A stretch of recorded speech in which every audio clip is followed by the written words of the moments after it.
संकटमोचन नामदार गिरीश महाजनांवरच आलंय मोठं संकट।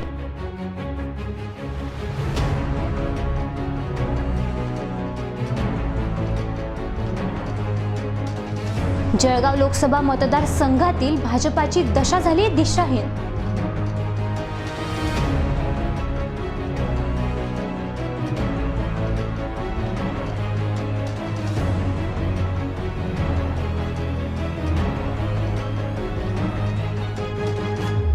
नामदार गिरीश महाजन दुसऱ्यांची पोरं पक्षात आणत आहेत, पण त्यांच्या स्वगृहातीलच घरातीलच पोरांकडचं त्यांचं लक्ष दुर्लक्षित झालं आहे। ही पोरं लफडे, गुरघोड्या, श्री इब्रतीचे धिंडवडे आणि मारामारांमध्येच धन्यता मानत आहेत।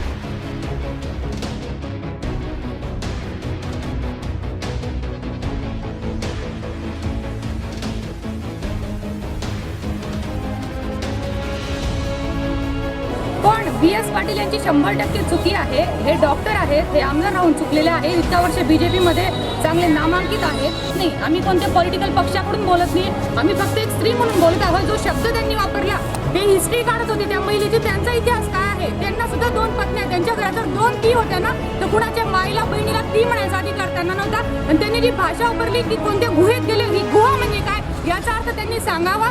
उदय पाटीलांनी त्यांची पत्नी होती, त्या पत्नीला अपशब्द वापरले म्हणून त्यांचा निषेध तिथे केला, ते थोडं चुकीचं होतं।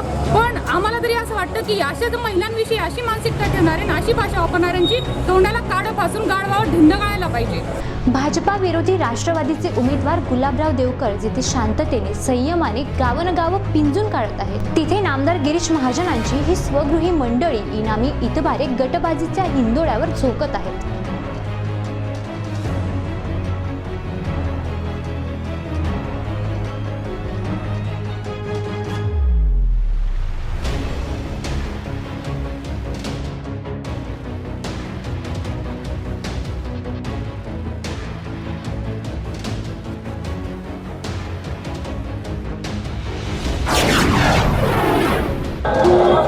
नानासाहेब आगे बढ़ो, एक ही गाना आगे बढ़ो, नानासाहेब आगे बढ़ो।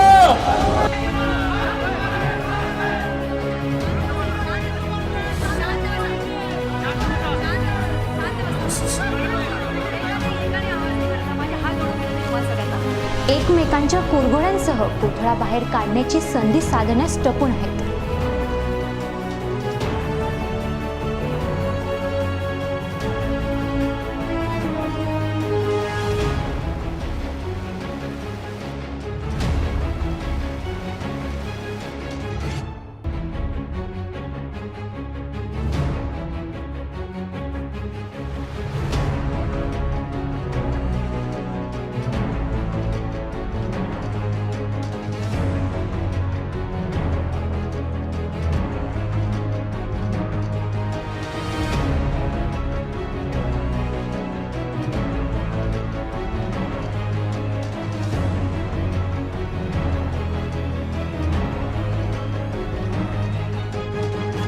काळ भाजपावर, नामदार गिरीश महाजनांवर सूड उगवतोय की काय, अशीच परिस्थिती आज जळगाव मतदारसंघातील त्यांच्या उमेदवारांच्या सपोर्टर्सची बघता वाटायला लागली आहे। गेल्या महानगरपालिका निवडणुकीत भाजपाने एकनाथराव खडसेंना अलिप्तच ठेवलेलं होतं। एकनाथराव खडसेंना हे लोक बोलवतही नसायचे, पण पत्रकार जेव्हा नामदार गिरीश महाजनांना खडसेंच्या गैरहजेरीबाबत विचारायचे, तेव्हा नामदार गिरीश महाजन अगदी सहजतेने सांगून टाकायचे, खडसे साहेब आमचे नेते आहेत, त्यांच्या मार्गदर्शनातच आम्ही सारं काही करत आहोत। त्यांच्या कामकाजातून वेळ काढून तेही प्रचाराला येतीलच, पण वास्तवात तसं नसायचंच।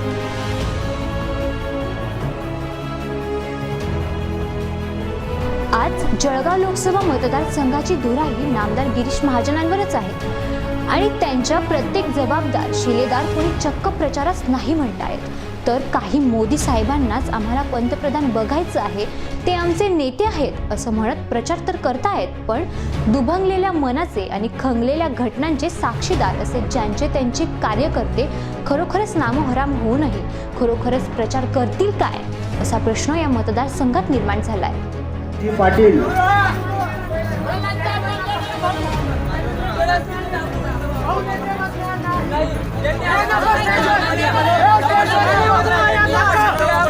Jangan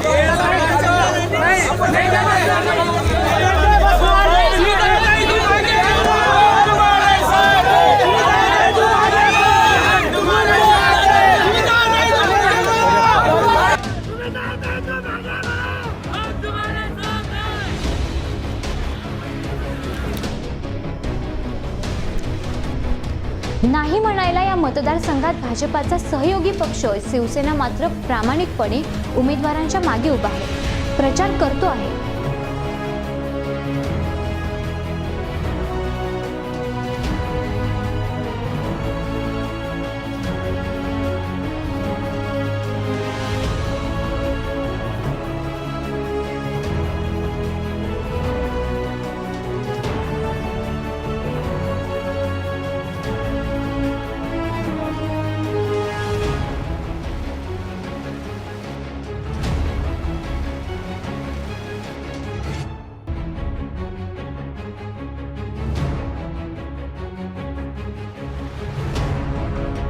पण जळगाव मतदारसंघातील पदाधिकाऱ्यांची भाजपाची हीच परिस्थिती राहिली तर आणि ही जागा पराभूत झाली तर शिवसेना या परिस्थितीला भाजपाला जबाबदार धरून तुम्ही तिकडे काही करा, आम्ही प्रामाणिकपणे मदत केली, आमची विधानसभेची जागा आम्हाला द्या, ही डिमांड पदरात पाडून घेतील हे निश्चितच.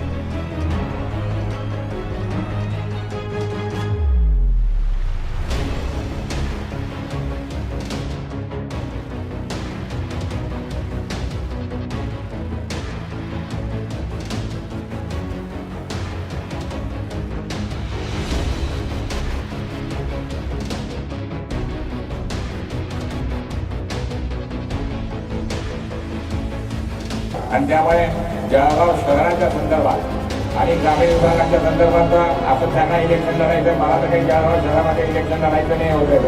म्हणजे मामा हसताय बोलून घ्या, मामाला भीती वाटते, हे गोष्ट खरी आहे.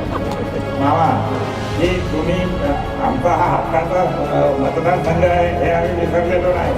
आता ते वरतून जे हायकमांड ठरवते तो भाग वेगळा आहे की हा शिवसेनेला द्यायचा आणि बीजेपीला द्यायचा, तो विषय वस्तू जो ठरेल. पण जो ठरेल त्यावेळेस तुम्हाला मिळाला तर आम्ही तुमचं काम करणार, पण आम्हाला मिळाला तर तुम्हाला तेवढ्याच पद्धतीने जोराने काम करावं लागेल. त्यावेळेस असं चालणार नाही की बाबा आता मला मिळालं नाही म्हणून आम्ही नाराज होणार. हे विसरावं लागतं, कारण राजकारणामध्ये या सगळ्या गोष्टी चालत असतात. यात या जळगाव लोकसभा मतदारसंघाचा निदान आजचा आढावा बघितला तर भाजपा विरोधी राष्ट्रवादीचे उमेदवार गुलाबराव देवकरांची प्रत्येक पावलं, प्रत्येक खेळी संयम व गतिमान सक्रियतेने सुरू आहेत. तर भाजपामध्ये मात्र कुरघोड्या गटबाजी उफाळून आली आहे. संकटमोचक नामदार गिरीश महाजन काय किमया करतात आणि कशा प्रकारे हे डॅमेज दुरुस्त करतात हे बघणं मोठं अभ्यासपूरक असणार हे निश्चितच.